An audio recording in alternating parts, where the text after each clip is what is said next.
পড়ছিলাম শহরের বাবু, কলমে তানহা তাবাস্তম, পর্ব সংখ্যা 61। সবাই শিপে ওঠার সাথে সাথে বিশাল শিপটি ধীরে ধীরে নিজের গন্তব্যের উদ্দেশ্যে যাত্রা শুরু করে। চারিদিকে শুধু নীল সমুদ্র আর সমুদ্রের বুক চিরে এগিয়ে চলা বিশাল শিপ। এমন অভিজ্ঞতা জীবনে খুব কম মানুষেরই হয়। তাই শুরুতে সবাই বেশ উত্তেজিত থাকলেও দীর্ঘ ভ্রমণ অনুষ্ঠান আর সারাদিনের ক্লান্তির কারণে কিছুক্ষণের মধ্যেই সবাই নিজ নিজ রুমে গিয়ে বিশ্রাম নিতে শুরু করে। আইল আগে থেকেই পুরো শিপের ব্যবস্থা নিখুঁতভাবে করে রেখেছিল। অতিথিদের থাকার জন্য আলাদা আলাদা রুম বরাদ্দ করা হয়েছে, তাই কাউকে কোনো ধরনের সমস্যায় পড়তে হয়নি। সবাই নিজের মতো করে ফ্রেশ হয়ে বিশ্রাম নিতে চলে যায়। শুধু থাকার ব্যবস্থাই নয়, এই 2 দিনের প্রতিটি বেলার খাবারের মেনুও আগে থেকেই ঠিক করে রেখেছে আহিল। কোন বেলায় কি রান্না হবে, কোন সময় পরিবেশন করা হবে, সব কিছু। শিপের শেফ এবং কর্মচারী ও অতিথিরা ওঠার সাথে সাথে রান্নার প্রস্তুতি শুরু করে। এদিকে ফরিদা বেগম এবার একেবারে কঠোর সিদ্ধান্ত নিয়ে ফেলেছেন। তিনি স্পষ্ট জানিয়ে দিয়েছেন আজকে রিমিশা আর আহিল আলাদা থাকবে। আহিল অবশ্য আপত্তি করার চেষ্টা করেছিল, কিন্তু ফরিদা বেগম তাকে কোনো সুযোগই দেয়নি। তার একটাই কথা, আজ আলাদা থাকতেই হবে। কালকে থেকে তো সারা জীবন একসাথেই থাকবে, তাই আজকে কোনো আবদার চলবে না। মায়ের সামনে শেষ পর্যন্ত আহিলের আর কিছু বলার থাকে না। ফলে দুজনকে আলাদা রুমে দেওয়া হয়। অবশ্য এতে রিমিশা বেশ খুশি হয়। মনে মনে ভাবে, যাক, অন্তত কয়েক ঘন্টা শান্তিতে থাকা যাবে। কিন্তু সেই শান্তিও বেশিক্ষণ স্থায়ী হয় না। একটু ঘুমানোর পরে মেকআপ আর্টিস্ট এসে তাকে ডেকে তোলে, কারণ কনের সাজে অনেক সময় লাগে। অনুষ্ঠানে যাতে কোনো রকম দেরি না হয়, তাই আগে ভাগেই সাজানো শুরু করতে হবে। ক্লান্ত শরীর নিয়ে রিমিশা চুপচাপ ড্রেসিং টেবিলের সামনে বসে পড়ে আর মনোযোগ দিয়ে দেখতে থাকে মেকআপ আর্টিস্টের প্রতিটি কাজ। যে রুমে রিমিশাকে সাজানো হচ্ছে সেখানে অন্য কারো প্রবেশ সম্পূর্ণ নিষেধ করে দেওয়া হয়েছে, কারণ সাজের সময় ভিড় হলে কাজের সমস্যা হতে পারে। প্রায় 2 ঘন্টা সময় নিয়ে মেকআপ আর্টিস্ট খুব যত্ন করে রিমিশাকে সাজিয়ে তোলে। সাজ শেষ হওয়ার পর সত্যিই তাকে অসাধারণ সুন্দর লাগছিল। মনে হচ্ছিল সমুদ্রের বুকে আয়োজিত এই রাজকীয় অনুষ্ঠানের জন্যই যেন তাকে তৈরি করা হয়েছে। আজ প্রথমে রিমিশার ইচ্ছে ছিল হিজাব পরার, কিন্তু মেকআপ আর্টিস্ট অনেক বুঝিয়ে বলে আজ যদি সুন্দর একটা হেয়ার স্টাইল করা হয় তাহলে তাকে আরও বেশি সুন্দর লাগবে। রিমিশা বিষয়টা নিয়ে আহিলের মতামত জানতে চাইলে আহিল একদম সহজভাবে বলে রিমিশার যেভাবে ভালো লাগে সেভাবেই করবে। অনেক অনুরোধ করার পর শেষ পর্যন্ত রিমিশা রাজি হয়, তবে একটা শর্ত দেয়, মাথায় দোপাট্টা দিয়ে ঘোমটা রাখতে হবে। তার কথা মতো মেকআপ আর্টিস্ট সুন্দর করে হেয়ার স্টাইল করে। সব কিছু মিলিয়ে রিমিশাকে যেন স্বপ্নের কোনো রাজকন্যা লাগছিল। ইতোমধ্যে অনুষ্ঠান শুরু হয়ে গেছে। পুরো শিপটাকে অবিশ্বাস্য সুন্দরভাবে সাজানো হয়েছে। মাঝখানে বিশাল একটি ফাঁকা জায়গায় বড় স্টেজ তৈরি করা হয়েছে। সমুদ্রের বাতাস আলো মিলিয়ে পরিবেশটা যেন রূপকথার কোনো দৃশ্য মনে হচ্ছে। আহিল ইতোমধ্যে স্টেজে উঠে গেছে। কিছুক্ষণ পর রিমিশাকে নিয়ে আসা হয়। তার মাথার ওপর ফুল দিয়ে সাজানো দোপাট্টা ধরা, সঙ্গে তার মা বাবা ভাই বোন। তাদের দেখে সবাই আবারও ভিডিও আর ছবি তুলতে ব্যস্ত হয়ে পড়ে। স্টেজের সামনে পৌঁছাতেই আহিল হাত বাড়িয়ে দেয়। রিমিশা লাজুক মুখে সেই হাত ধরে। আহিল তাকে সাবধানে স্টেজে উঠিয়ে নেয়। তারপর দুজনে গিয়ে স্টেজের মাঝখানে রাখা সুন্দর সোফায় বসে। এরপর শুরু হয় হলুদের মূল পর্ব। একের পর এক আত্মীয় স্বজন, বন্ধু বান্ধব আর শুভাকাঙ্ক্ষীর স্টেজে উঠতে থাকে। সবার আগে দুজনকে হলুদ লাগানো হয়, তারপর মিষ্টিমুখ করানো। সঙ্গে রয়েছে আরেকটি মজার নিয়ম, আহিল আর রিমিশার কোলের উপর 2টি গামছা রাখা হয়, আর সবাই সেখানে নিজেদের সামর্থ্য অনুযায়ী টাকা দিতে শুরু করে। কিছুক্ষণের মধ্যে দুজনের কোল ভরে যায় টাকায়। পুরো পরিবেশ আনন্দ আর হাসিতে ভরে ওঠে। রাত 11টা থেকে শুরু হয়ে টানা রাত 3টা পর্যন্ত চলতে থাকে হলুদের অনুষ্ঠান। কেউ ছবি তুলছে, কেউ ভিডিও, কেউ মিষ্টিমুখ করাচ্ছে, আবার কেউ শুধু দাঁড়িয়ে দাঁড়িয়ে এই সুন্দর মুহূর্তগুলো উপভোগ করছে, যেন কারোর জন্য থেমে নেই। দেখতে দেখতে রাত 3টা বেজে যায়। এরপর শুরু হয় সবচেয়ে প্রতীক্ষিত পর্ব, নাচ। দুই পক্ষের কাজিনরা আগে থেকেই পরিকল্পনা করে রেখেছে আজ সবাই মিলে জমিয়ে নাচবে। তাদের বহুদিনের ইচ্ছে ছিল ছোট বোনের বিয়েতে মন ভরে আনন্দ করবে, নাচবে, গাইবে, হইচই করবে। কিন্তু আগের বিয়েতে সেই সুযোগ হয়নি, তাই এবার তারা কোনো সুযোগ হাতছাড়া করতে চায় না। রিমিশার 2 বোন স্বভাবে তার থেকে পুরো আলাদা। রিমিশা যেখানে শান্ত, লাজুক আর ধীর স্থির, সেখানে তার 2 বোন যেন অনেক বেশি প্রাণবন্ত। তবে 3 বোনের ভালোবাসার বন্ধনটা ভীষণ গভীর। মনে হয় যেন 3জন সবচেয়ে কাছের বন্ধু, একজন আরেকজনকে ছাড়া যেন সম্পূর্ণই নয়। ঘরের সবচেয়ে ছোট হওয়ার কারণে রিমিশা বরাবরই সবার চেয়ে সবচেয়ে আদরের। কিছুক্ষণের মধ্যে সাউন্ড বক্সে গান বেজে ওঠে, আর তার 2 বোন গানের তালে তালে সুন্দর করে নাচ শুরু করে। চারিদিকে প্রশংসার শব্দ ছড়িয়ে পড়ে। এরপর একে একে আরও অনেকেই অংশ নেয়। শেষে 2 পরিবারের সবাই মিলে একসাথে গ্রুপ পারফরমেন্স করে।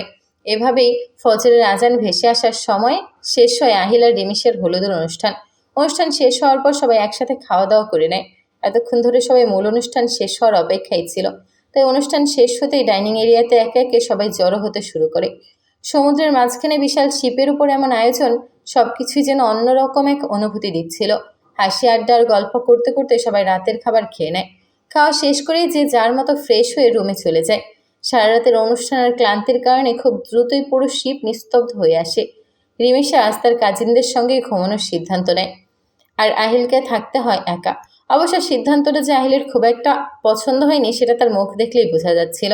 এদিকে আহিলের কয়েকজন বন্ধু তার রুমে এসে বলে, দোস্ত আজকে তো একা, চল আমরা তোর রুমে ঘুমাই।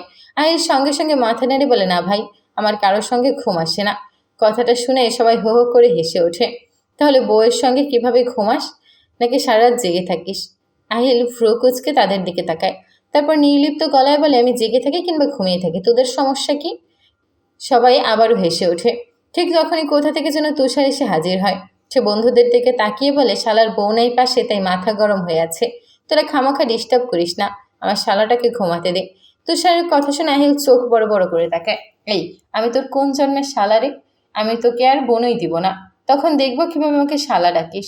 তুষার সঙ্গে সঙ্গে হাত জোর করে বলে, আরে বড় ভাই, মজা করলাম, আপনি তো আমার বউয়ের বড় ভাই, কিন্তু সব কথায় বউ নিয়ে হুমকি দেন কেন?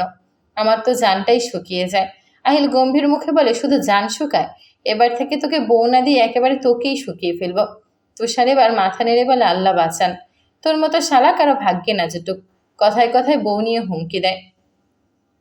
পরের দিন দুপুর, বিয়ে যেহেতু রাতে তাই সবাই মন ভরে ঘুমাতে বেড়েছে। সারা রাত অনুষ্ঠান করার পর বিশ্রাম না হতো তাহলে কেউই পরের দিন অনুষ্ঠান ঠিকমতো উপভোগ করতে পারতো না। তাই প্রায় দুপুর গড়িয়ে যাওয়ার পর একে একে সবাই ঘুম থেকে ওঠে।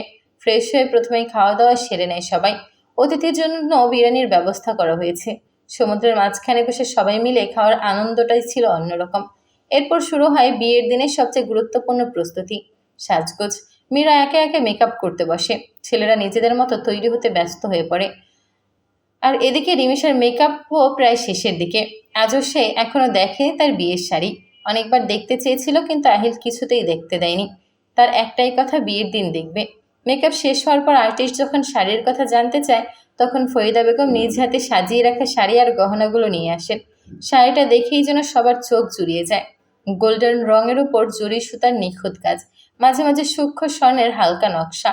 পুরো শাড়িটা যেন রাজকীয় আভিজাত্যের প্রতীক। মনে হচ্ছিল কোনো রাজকন্যার জন্য বিশেষভাবে তৈরি করা হয়েছে। আর যখন সেই শাড়িটা রিমিশাকে পরানো হলো তখন তার সৌন্দর্য যেন কয়েক গুণ বেড়ে গেল। সবশেষে পুরো মুখের সামনে লাল রঙের একটি দোপাট্টা নামিয়ে দেওয়া হলো। দোপাট্টার সামনে সুন্দর করে লেখা, আহিলের বউ। মাশাল্লাহ, আমার মেয়েটাকে একদম রাজকন্যার মতো লাগছে। আয়শা বেগম এগিয়ে এসে রিমিশার কানের নিচে একটা কালি লাগিয়ে দেন। নজর লাগবে না তো? স্নেহভরা কণ্ঠে বলেন তিনি। এরপর শুরু হয় রিমিশার এন্ট্রি। সিংহাসনের মতো বিশেষ একটি আসনে তাকে বসানো হয়। চারজন লোক সেই আসন কাঁধে তুলে নেয়। তারপর চারপাশে কাজিনদের হই হুল্লোড়, উল্লাস আর আনন্দধ্বনি। ধীরে ধীরে রিমিশা এগিয়ে যায় স্টেজের দিকে। তার কিছুক্ষণ পর শুরু হয় ছেলে পক্ষের এন্ট্রি। সাদা ঘোড়ার ওপর চড়ে আসে আহিল, হাতে একটি তলোয়ার, মাথায় পাগড়ি, চোখে সানগ্লাস। মনে হচ্ছিল যেন কোনো রাজা তার রানীকে বিয়ে করতে এসেছে। তার সঙ্গে রয়েছে পরিবার আর আত্মীয় স্বজন। ঘোড়া থেকে নেমে আহিলের চোখ গিয়ে থামে রিমিশার ওপর। আর তাকে দেখেই তার হার্টবিট যেন এক মুহূর্তের জন্য থেমে যায়। বুকের বাঁ পাশে হাত চেপে ধরে সে বলে ওঠে, বিয়ের দিন আমাকে মারার প্ল্যান করেছ বউ? কথাটা শুনে রিমিশা লজ্জায় মাথা নিচু করে ফেলে। এরপর দুজন হাত ধরে স্টেজের দিকে এগিয়ে যায়। অনেকক্ষণ ধরে চলে ফটোশ্যুট। এরপর শুরু হয় মূল বিয়ের আনুষ্ঠানিকতা। চারপাশের কোলাহল ধীরে ধীরে কমে আসে। কাজী এবার বিয়ে পড়ানো শুরু করে। সাফায়েত পাটোয়ারির বড় ছেলে আহনাফ আহমেদ আহিলের সঙ্গে 1,01,01,00,000 টাকা দেনমোহর ধার্য করিয়া রিমিশা তাবাসসুম নাদিরাকে বিয়ের জন্য প্রস্তাব দেওয়া হলো। রাজি থাকলে বলুন কবুল। কথাটা কানে যেতেই রিমিশার যেন বুক কেঁপে ওঠে। হঠাৎ করেই সবকিছু কেমন নতুন নতুন লাগতে শুরু করে।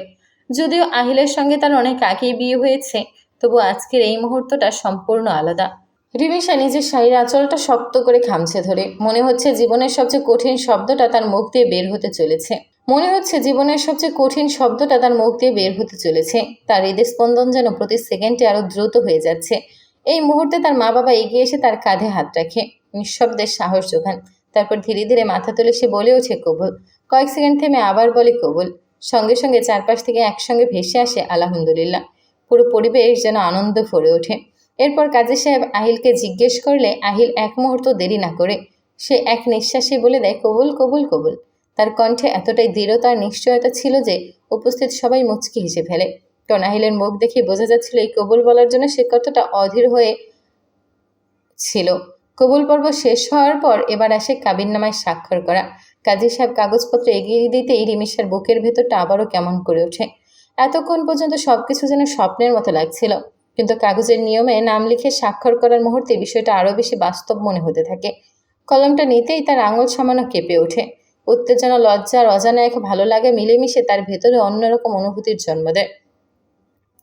রিমিশার স্বাক্ষর শেষ হলে কাগজটা এগিয়ে দেওয়া হয় আহিলের দিকে। আহিল অবশ্য কোনো দেরি না করে স্বাভাবিকভাবেই নিজে স্বাক্ষর করে দেয়। এর মাধ্যমে আনুষ্ঠানিকভাবে সম্পূর্ণ হয় তাদের বিয়ের সকল কাগজপত্রের কার্যক্রম। মোনাজাত শেষে শুরু হয় মালা বদল। প্রথমে রিমিশা মালা দিতে গেলে আহিলের বন্ধুরা তাকে তুলে ফেলে। এরপর আহিলের পালা আসে। তখন সবাই রিমিশাকে সরিয়ে দেওয়ার চেষ্টা করে, কিন্তু রিমিশা নিজেই সামনে এগিয়ে আসে আর হাসি মুখে মালাটা পরে নেয়। এরপর শুরু হয় আয়না দেখা পর্ব। তুষার মজা করে জিজ্ঞেস করে, শালাবাবু, আয়নায় কি দেখা যায়? আহিল সঙ্গে সঙ্গে বলে, আমার আদরিনীকে। তারপর তুষার কান টেনে যোগ করে, আর তোর বাচ্চার বৌমণিকে, আর তোর বাচ্চাদের মামুনিকে। সঙ্গে সঙ্গে চারপাশে হাসির রোল পড়ে যায়। এরপর রিমিশাকে জিজ্ঞেস করা হলে সে মৃদু হেসে বলে, আমার শহরের বাবুকে। কথাটা শুনে সবাই আরও হৈ হৈ করে ওঠে। এরপর নবদম্পতিকে নিয়ে যাওয়া হয় বাসর ঘরের দিকে, আর সেখানে আগে থেকে গেট দখল করে বসে আছে সব কাজিনরা, নতুন যুদ্ধ শুরু হওয়ার অপেক্ষায়।